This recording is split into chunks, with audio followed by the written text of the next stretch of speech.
Our award celebrates two individuals who decided to help our servicemen and women who are experiencing mental health problems after their return from service.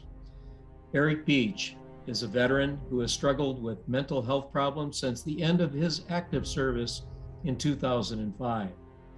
Eric Hill saw that his friend was struggling and wanted to help in any way that he could. Beach and Hill made the decisions to not only help Beach, but other veterans struggling with similar mental health problems. They started Project Echelon to help veterans recover and heal. This program partners elite cyclists from all over the world with 250 veterans. The veterans train, communicate, and even race with pro cyclists. The project has fostered connections between veterans and the elite cyclists.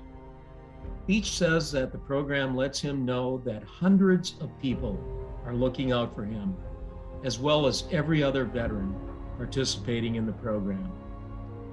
Veterans have put their lives on the line for our country, and yet they are often not given the support that they need after returning home. Hill and Beach are using their skills and connections to provide veterans a way to connect and heal. Congratulations, and thank you, Eric Hill and Eric Beach. If we shrink the shame around PTSD, we can actually get it to shrink in itself, where we aren't controlled by it.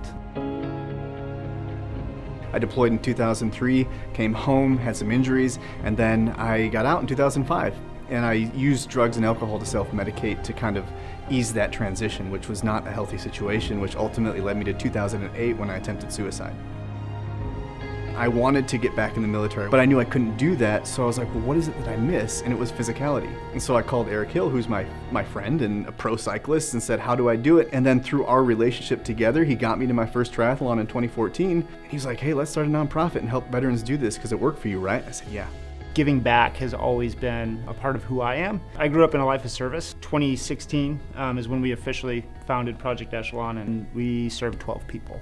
But we decided that year, we saved 12 lives. That in and of itself is enough to keep going. Ever since then, we have exponentially grown to a community of having served over 500 people at this point in time. And they feel connected to both worlds, right? Their prior service and to this new community. In racing, the echelon is this tactic that we employ where there's a crosswind, it's really hard, so the front rider is going to take the brunt of that. The rest of the riders are going to hide behind that to kind of recover. And when he's weak at the front, he goes to the back and a fresh rider is leading the charge.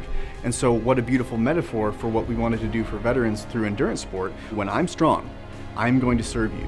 And there's going to come a time when I'm weak, and I need you to serve me. It puts you in a place of vulnerability with others. It's just what keeps them grounded. It's what gives them an opportunity to work some of their issues out. This is validation that what you do matters and is only going to make us work harder to serve more people, not because we want more awards, but because we know it's making a difference.